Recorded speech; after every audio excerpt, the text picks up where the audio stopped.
Today, we're going to talk about how the healthcare system is broken and how you can be part of the solution. So, we're going to get started with prayer, and we're going to start in the name of the Father, and the Son, and the Holy Spirit. Amen. Come, Holy Spirit. You see all of our stress, all our worries, all our anxieties. How we try so hard to show up and care for others around us, how we put our heart and our soul into helping our patients, and we just want the best for them. We want the best for our kids. And how we want a good marriage, but sometimes it feels like there's not enough time or energy left for ourselves and for our marriage, or to do all the things. And so we just feel trapped. We feel stuck. Please help us to take this time to really hear you, to hear how life could be better and different. Please help us to see you in the little moments throughout the day. And please help us to just pray more and just hear you more. We ask this in Jesus' name. Amen. In the Father, and the Son, and the Holy Spirit. Amen. So welcome. My name is Nicole Haugen. I'm a Catholic life coach for Catholic women who work in healthcare. And I'm a wife, a mom, a nurse, and a life coach. So I've been a nurse for 14 years now, an RN, and most of my background is in hospice and home health. And I am married to my husband also almost 14 years now. Shortly after I got my RN, we got married a few months later and started having babies right away. We have 6 children, ages 12, almost 13 to 4. So life is busy, crazy, stressful, all the things, right? Beautiful. Okay. So I worked in mostly home health hospice. I took a short time off to be the DRE for our local parish for a few years, and then missed nursing, went back to it. Had a few life events happen. If you want to hear more about that, you can go to my podcast, Catholic Nurse Coach podcast, and I talk about that in the first episode. So a lot of life changes, a lot of things happen, and decided to take a little time off from nursing again. And through that, in that time, I discovered life coaching, and it's been so amazing, so wonderful that I just want to share it all with you. So that's what I do now. I'm a certified coach through the Life Coach School, and I coach Catholic women who work in healthcare to get out of stress and overwhelm and get time back in their day. So the goal of this workshop is to really focus on how you can show up and make a difference in healthcare, because I know how it is. Like, you became whatever you are, a counselor, a nurse, a social worker, maybe a dental hygienist. Like, you joined because you want to help people. You want to make a difference. You know how important this work is. And you just feel like you're spinning your wheels. Anytime you think you make a difference in one patient's life, like, there's 10 others who it doesn't seem to matter, or you're stuck doing so much paperwork that you really don't have as much hands-on patient care as you thought you were going to. Okay. And so you feel trapped. The money is good, and so you don't know what else you would do if you got a different job, or maybe you need the money and if you worked anywhere else, you're going to take a pay cut.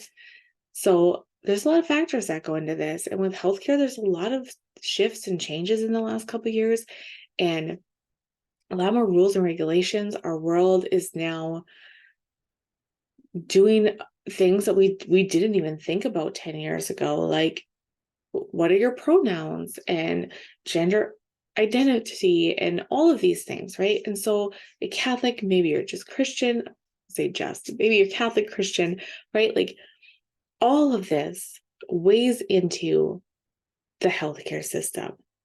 There's insurance companies that kind of make their rules, right? And how do you navigate all that? How do you work through all that and make a difference for people? Because healthcare is a system. It's a system that has to make money. And if you work in healthcare, you realize that very quickly. And so how do you show up? How do you help others? How do you be the best coworker, the best nurse, and still show up for your family? Okay, so that's what we're going to talk about. So I'm, again, certified through the Life Coach School. And Brooke Castillo is the one who developed this concept of the model. So I'm going to talk about that. But first, I just want to talk about how everything that you feel and think is so normal, and how we all have human brains. And God gave us these beautiful human brains. And these beautiful human brains are designed to keep us safe, to seek pleasure, and to exert the least amount of energy as possible. And that is the brain that we like to call our primitive brain. Okay. There's not a lot of problem solving. There's more reacting and just to stay alive. Okay. To stay safe. And so anytime anything happens, that primitive brain kicks in to say, whoa, like they're over there talking, your coworkers are talking, and you're not part of that group. You know what? Like, I bet they don't like you. Your brain tells you that to say, oh my gosh, we have to do something different because it's not safe right now. Back in caveman days, you had to be part of the group in order to stay alive. Okay? Because being on your own meant death. What if you broke a leg? What if you couldn't find food? What if a tiger came after you? You needed a group and a community to belong to be safe. So that's what our brain is trained for. And that's okay. But we need to start recognizing that. Okay, as Catholic women, as Christian women, that is where our power lies, is to recognize that and to realize that this is the beauty of our brain. So our primitive brain is more like a toddler brain. It sees cookies and it wants to eat 15 of them. It watches TV and it wants to just watch TV for hours. Social media, right? You scroll on social media and it wants to just indulge in that and just compare yourself to others and how you're failing. That's our primitive brain. But we were blessed with a prefrontal cortex that as you grow, it starts to develop more. And you can use your prefrontal cortex to make choices and decisions ahead of time. That's how you problem solve. This is a place where you get curious and say, how can I figure this out? Right? So moving on with the model. So Brooke Castillo teaches that life can be broken down into 5 things. And I think this is very true. And until I heard this, I didn't realize how much I was living my life based off of what other people were doing. And I was just reacting with my toddler brain. Okay. So the first thing is a circumstance. A circumstance is a fact that you can find in any situation. So for example, I go to work and my coworkers say this and this and this. Okay. Like out of that, I can say I have a job. I work as an RN 32 hours a week. I'm married. I have 6 kids, right? You can prove that. There's documents, there's paper trails. Like you can prove that in a court of law. Those are facts. What happens is we have so many thoughts about our circumstance. And the thought is just simply, it's a sentence that runs through our mind about the circumstance. Okay. And then our thought always gives us a result in how we show up in life. And I'll give deeper example in a few minutes. But when we have a thought, the thought is what drives our feelings. Our feelings are emotional feelings. Okay. It's a strong vibration in your body of an emotion. So it might be anger, sadness, guilt, stress, anxiety, joy, happiness, excitement. Okay. Those emotions all come from the thought that you give yourself. Okay. And then when we have a feeling, we act. So we either do things or don't do things from our feeling. And they may be very obvious and they can be very subtle. So one obvious one is like when I'm upset and tense and I need, like, we have to get out the door, I get anxious. I have a thought, I get anxious, and then I'm yelling at my kids. Okay. Or Something less obvious is I might just start to shift a little bit. I might start doing things with a little bit more nervous energy. I might start pacing back and forth. I might start rolling my eyes when things are being done that aren't getting us out the door faster. Okay. I might cross my arms. I might clench my fists. I might start to I clench my jaw a lot. So they can be very obvious or they can be subtle. Okay. And then our result is how we're showing up when all these actions are put into factor. Like all those actions, I'm yelling at my kids, I'm crossing my arms, I'm rolling my eyes. That's how you get your result. And our thoughts always, they either mirror and give us the exact replica, right? Like if I think I'm a bad mom, I do all these actions, my result is I'm showing up as a bad mom. They either mirror that or it's a reflection of yourself, right? Like, oh, they shouldn't be gossiping. Well, it's probably I shouldn't be gossiping. Or else your result is how you're gathering more evidence to support. So a good one with this is I always think like, my husband doesn't love me. Okay, well, my result is like a lot of times I'm finding ways to gather more evidence to prove that he doesn't love me and how I need to protect myself and how I need to take care of myself. And that's just my brain trying to keep me safe in a backwards kind of way. But it's just my brain being a human brain. Okay. And I just want you to acknowledge this, just reflect on these things and just say, hey, like all of this is part of being human. And that is at times hard and scary and stressful, but at times also it can be so joyful and beautiful and loving and exciting. Okay, so I'm going to give you a more specific example of the model.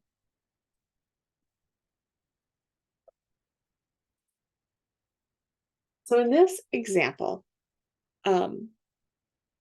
let's say, okay, you're a nurse and you work in surgery, you work 40 hours a week and you're around your coworkers a lot and it's very toxic. Okay. They gossip about other coworkers, they're bashing their husbands, it's tense, and everything that's talked about is not great. There's a lot of complaining, there's a lot of like that nitpicking where you're throwing other people under the bus. Okay, where it's like, well, they should have done this, and like that's not my job, right? Like all that. Like you guys know what I'm talking about. Okay, so we're gonna break that down.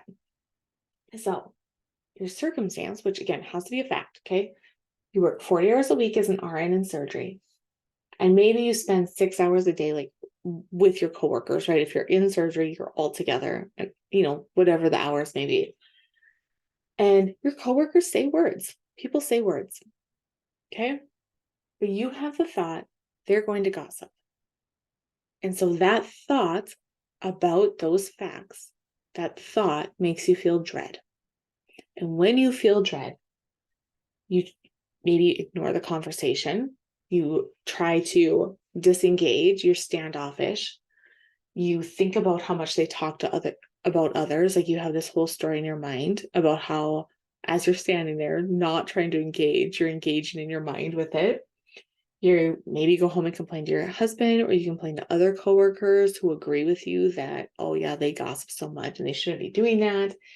And then probably you maybe eventually share something personal because you're having a hard day. And then you're like, oh, man, they're just going to gossip about that now.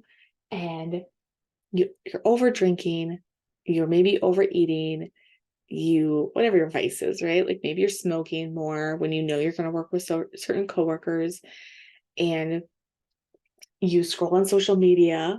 Okay. And the result is you're gossiping. You're showing up as a gossipy coworker because of all your actions, right? And so I just want to, again, this stuff happens. It's so unintentional. Like our mind is just always running thoughts through our head. And especially as women, I think we often have more thoughts. Okay, I don't want to say more thoughts than men. I think men are good at compartmentalizing their thoughts. I think they're good at, okay, I'm at work, this is what I'm focused on. As women, we are having so many ones going at the same time. Okay. So again, which is fine. That's how God made us. He made us that way in the beauty of womanhood. And that's good. It can be good, but we also can use it when we work all together, and especially like places like healthcare, if you're teacher education, right? Like when it's filled more with women, sometimes this can get a little out of control. So we're going to look at how to live intentionally, to show up with intentional living. So you're going to have the same circumstance because our circumstance doesn't change. We often think if I change that, if I get a new job, if I just didn't work with those certain coworkers, maybe I can request to be opposite schedule of them. That'll make me happy. And it might give you temporary relief, but it's not going to change your same thoughts from coming up. You might find a new coworker then to focus those thoughts on, or you'll get a new job and it'll be just as stressful, or you'll have coworkers that do the same thing. So instead of changing your circumstance, which you might not be able to currently or for a while, what you can do right now is you can practice your thoughts. So one of the thoughts I like to think of, so remember, like when we have our primitive brain, our brains want us to belong. And I think that's why social media has become such a fast growing thing, is because we want to belong. We want to see what other people are doing. We want to know what we should do to belong. And oh, like they're going on vacation. Well, I better be going on vacation. Okay. Like we want to belong. And so I like to have the thought that all like my coworkers, they're just being human. They just want to belong. They want to feel safe. They want to belong. That makes me feel such compassion for them. Like, of course they want to belong. We all do. How can I have compassion for them? Because I hear them complain about their husband almost every day. Gosh, like they must really be they must be going through a really hard time. That sounds so painful. Or like they're struggling with their kids, their teenage kids right now, and they don't know how to handle it. And so, like, that's just how it's coming out. So just have such compassion. And when I have such compassion, then I do the actions of maybe you want to set boundaries. Okay. So you can. I know in my life, in certain times, like I'm not brave enough to set boundaries. I'm not brave enough to be that person and be like, you know what, we're really complaining about our husbands a lot. I'm not comfortable with that. And so please don't participate in that around me. Okay. I'm not comfortable doing that. That makes me feel even worse. But you totally can. You can work through those feelings. I personally am kind of a wuss and don't want to do that. Okay. So you can set boundaries. You can be like, when I'm working, you guys, like, we're not going to talk about our husbands, or we're only going to talk about our husbands if you have something nice to say. Okay. But when you think, oh, they're just trying to belong, you're going to treat them more kindly.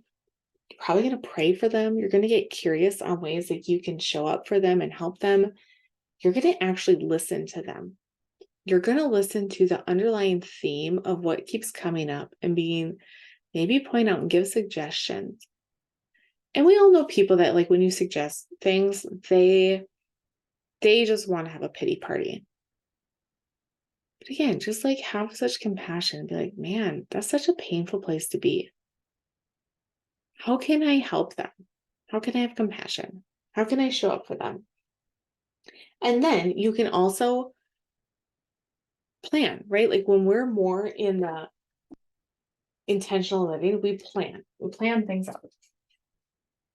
We look for ways to show up differently. And so maybe that includes before work or the night before, say, hey, I know I'm going to work with this coworker that I find kind of difficult to work with.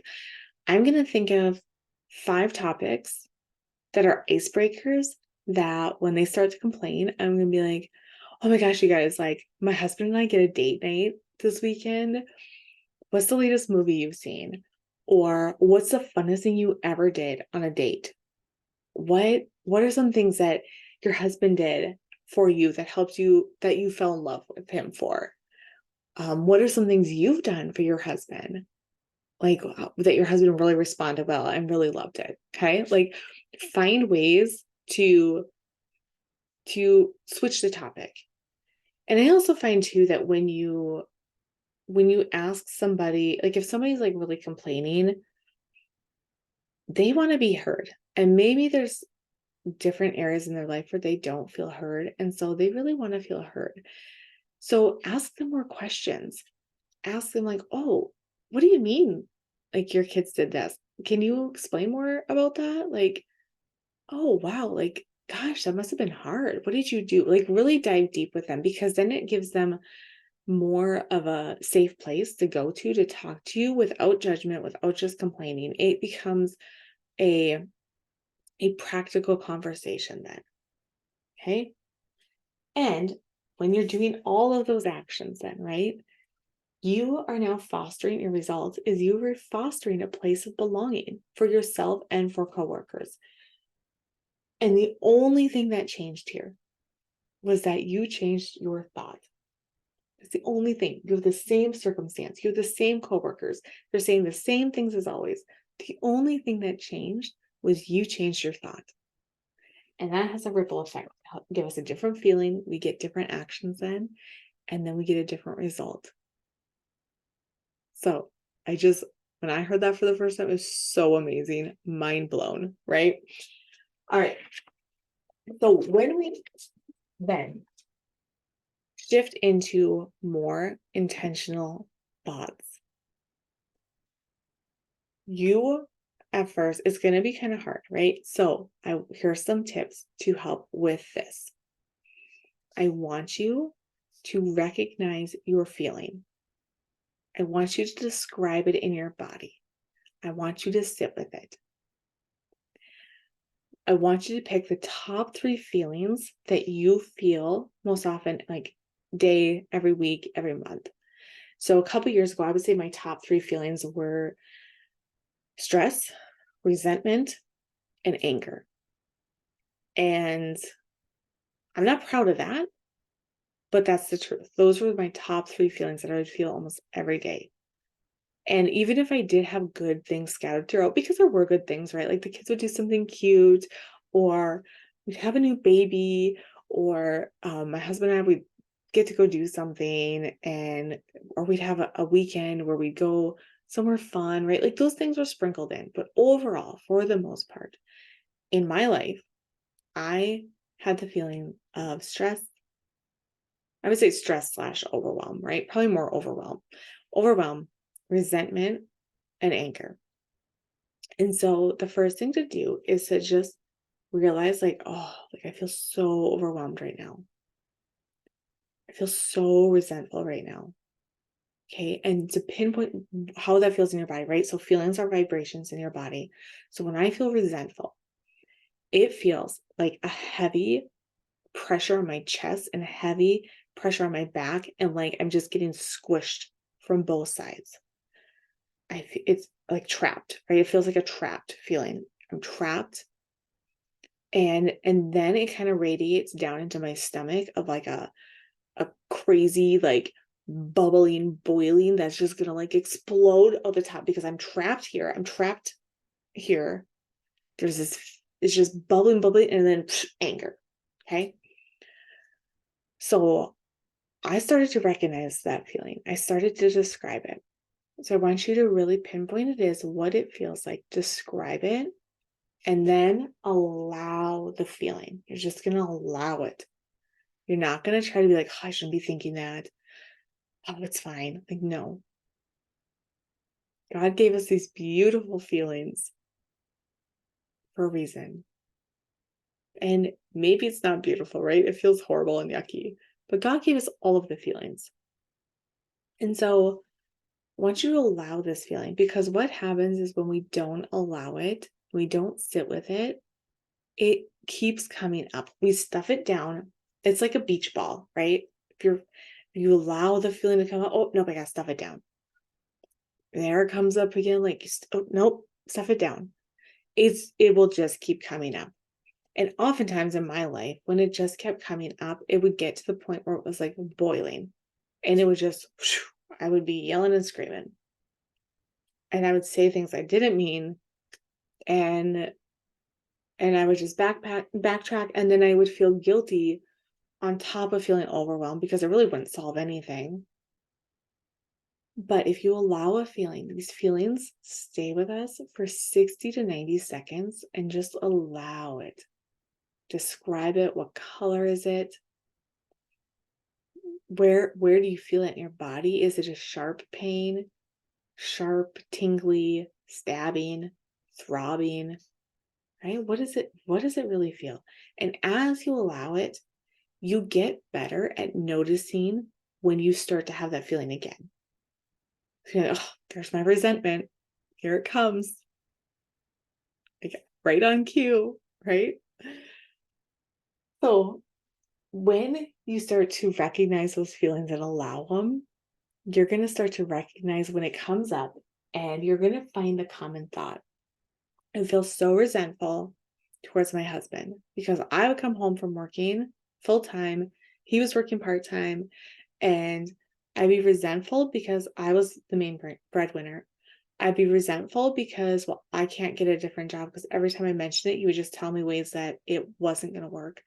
I was resentful because I thought he had all this free time, and in his free time, he wasn't doing things to help me, like the dishes and the laundry. He would just leave it so that when I came home from work and he would switch and he would go to work, now I have all these things to do on top of my stress for my job. And doesn't he get it? Because healthcare is so stressful. I have all these responsibilities. And now he's leaving all these responsibilities for me at home too. Okay. So I would just, if you just want to get used to feeling when that resentment starts coming up, and then find the thoughts. Because all those things I just rambled off were mostly thoughts. Okay. He doesn't care about me. He's doing this on purpose. He has all this free time. Okay. When I think the thought he has all this free time, I feel so resentful. All these actions I take give me the result to guarantee I'm giving up my free time. Because with my free time, I'm now probably fighting with him or doing the laundry and the dishes, but I'm doing it so angrily, just like slamming it around, whatever.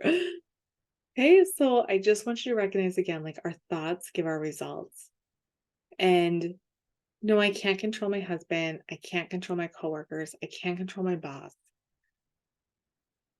But how heavy it feels to try to, how heavy it feels to always think, well, if they changed, I could be happy. If they change, I would have free time.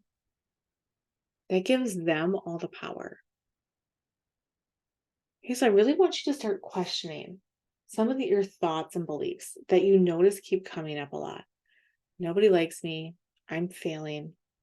I'm failing was a big one. And my husband doesn't love me.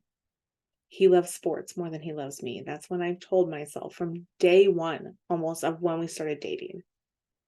So I have so much evidence. I mean, we've been together, I don't know, 20 years. We started dating in high school. So I have so much evidence to prove to myself how he loves sports more than he loves me. And when I start to feel that coming up, because like I can feel it now and I feel it just like that. And I say, oh, no, remember, that's a story that you told yourself. That's a belief that you've had, but we're letting that go. And just to allow it and sit with it. Okay. And then you can get curious. Why does this keep coming up for me? Is this how I want to live? What is true in that? By saying my husband doesn't love me, what is the fact in that? Okay, the fact is he sat on the couch when he got home, changed clothes, and he sat on the couch. Okay, why do I believe that that means he doesn't love me? Maybe it means he's tired. Like, maybe it means, I always think men are better at doing that. Maybe not, but I always think men are better at just like focusing on their needs, right? Like I was like when we go to church in the morning, my husband, he gets up, he showers, he's ready to go. It doesn't really cross his mind to like that I I'm getting the kids dressed. Maybe I'm nursing a baby. I'm packing the diaper bag. I'm gathering all the things we need. I'm re-putting on their shoes, because once you put on their shoes, if you put them on too early, they all take them off. I'm trying to get their teeth brushed. I still have to shower. I want to get ready. Okay. I think, again, men are just better, a little bit better at compartmentalizing and not even realizing that that's going on around them. So when's the last time I asked them for help? Okay, maybe I just need to ask for help. Maybe I need to give specific things that he can help me with. Hey, Sunday mornings are crazy. Can you make sure that you pack the diaper bag and make sure the kids brush their teeth? And this was a little bit more difficult, like when we had really little kids. So our kids, they were like a little less than 9 years. We had 6 kids. So really close together, really a lot, right? But I wouldn't ask for help. And why was that? It was also because I had the belief if I ask for help, I'm failing. Because I really want you to question what does failing even mean? What does it look like to fail? How can I get better at asking for help? What would it look like to ask for help? Okay. So problem solve, find new thoughts. I always like the thought, nothing has gone wrong. Okay. So when the kids are screaming or you have a stressful day at work, you had all these things planned out. Now you got a new admission. You don't know how you're going to get everything done. And then your daughter has a ballet recital tonight. Oh, and you have to make cupcakes before a birthday party tomorrow. Okay. You're going to recognize the feeling, right? Very overwhelmed. Then allow it. Then as it fades away, we're going to get curious. Okay, maybe I can pick up cupcakes from the store. Maybe I can ask my husband to pick them up, and we need this many. All right. Maybe it means I might have to work late, so I'm going to ask my husband or the daycare or whoever, hey, can you make sure that they change into this outfit, or your nanny, whatever. Maybe you can have your mom or mother-in-law pick up the kids. Okay, like we're gonna shift into problem solving because nothing has gone wrong. It's okay. And I also like that I can handle hard things because I can. I like to also even sometimes challenge myself and be like, I'm amazing. How can I find a way through this? So then you're going to practice.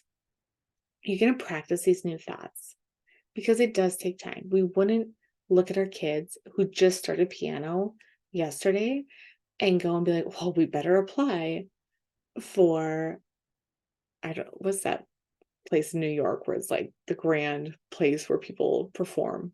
Anyway, you wouldn't go and enter them into that because you know that it takes practice and work. You wouldn't a year or a month after your kids start basketball be like, well, we better start scouting and getting scouts lined up because they're going to be in the NBA or the WNBA. You wouldn't do that because you know these things take time and practice. But when it comes to ourselves, we are so ready to beat ourselves up about things. And so just to know, just have compassion for yourself and just say, I'm learning. I always like to pick a thought like, I'm learning new thoughts. I'm trying to practice new thoughts. I'm doing better today than I did 2 weeks ago. Okay. And then the final thing, self-care.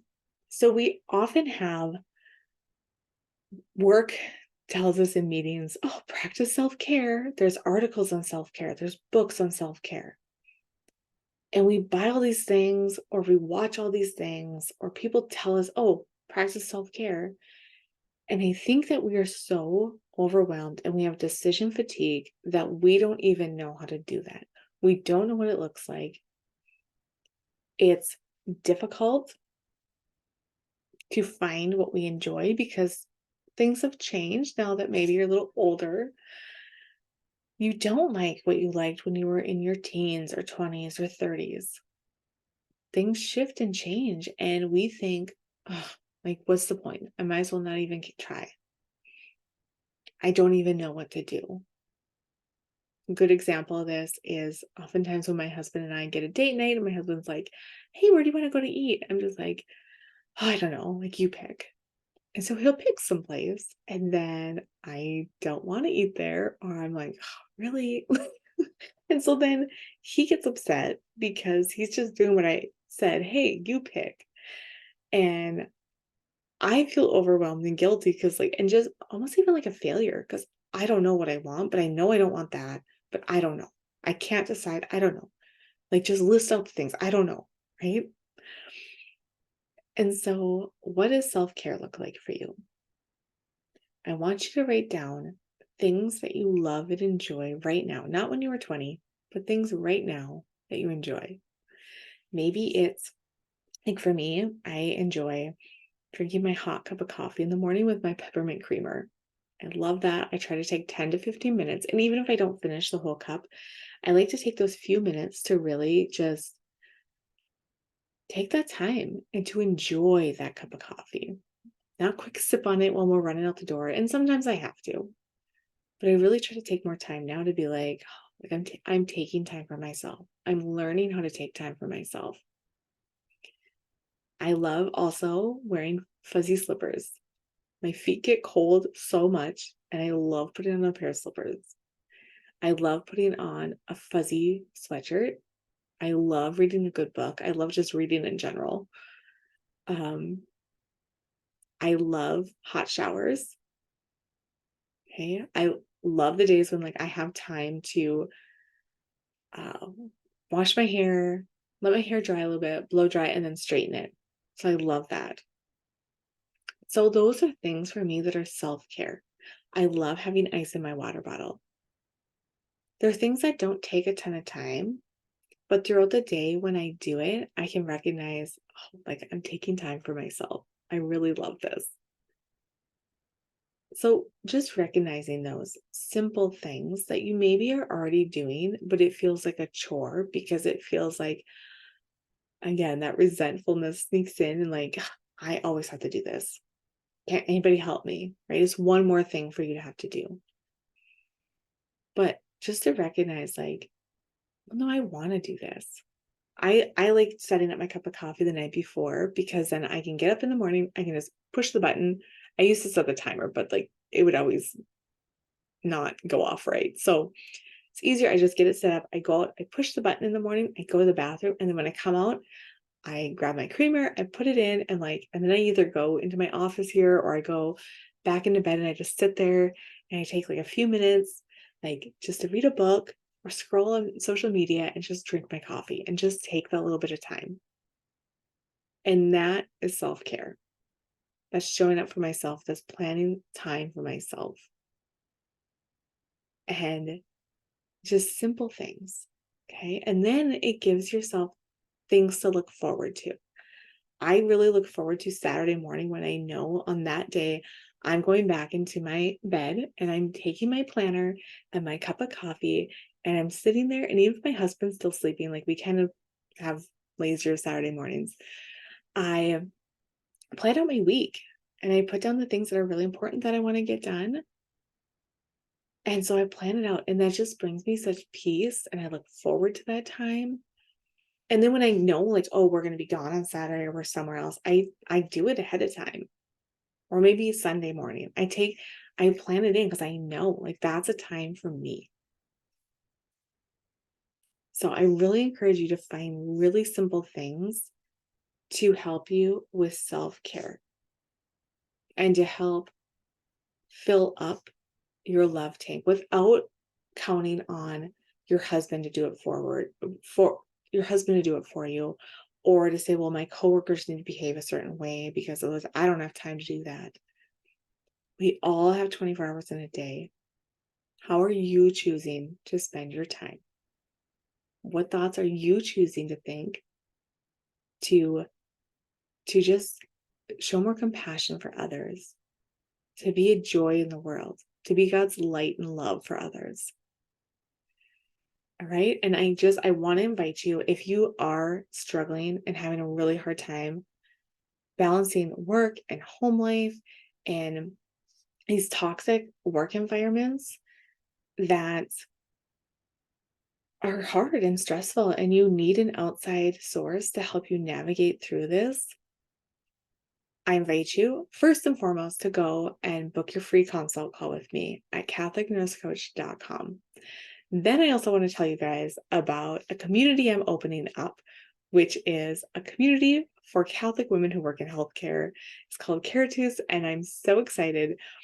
I'm only going to take 12 people this first time, and it's going to be 6 weeks of once a week group coaching all together. And we are just it's going to be a safe place where you can come and talk about your fears about being Catholic, working in healthcare, and you can talk about the stress of trying to manage it all and being afraid to that you can't juggle everything, right? And you're going to miss something. And maybe your kids aren't going to wear the purple shirt for Spirit Day at school because you forgot and you messed up and you feel like a failure all the time. Okay. I want you to come and join this community.